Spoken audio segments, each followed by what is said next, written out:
63 நாயன்மார்களில் ஒருவராக விளங்கும் கண்ணப்ப நாயனார் திண்ணன் என்ற பெயருடன் தென் தமிழகத்தில் பிறந்தார்.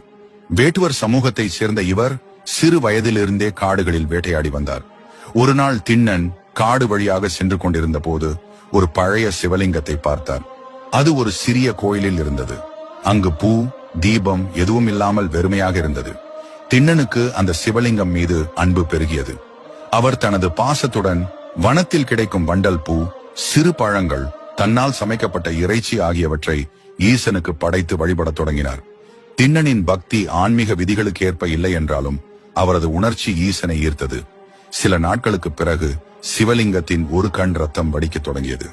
திண்ணன் அதை பார்த்ததும் தானாகவே தன் ஒரு கண்ணை எடுத்து ஈசனின் கண்ணுக்கு பதிலாக வைத்தார். அதற்கு பிறகு சிவலிங்கத்தின் இன்னொரு கண்ணிலும் ரத்தம் ஒழுகத் தொடங்கியது.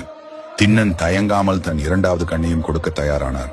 ஆனால் கண்கள் இரண்டும் இழந்துவிடும் நிலை வந்ததால், ஐயா, இப்போது எனக்கு கண்கள் இல்லை, இரண்டாவது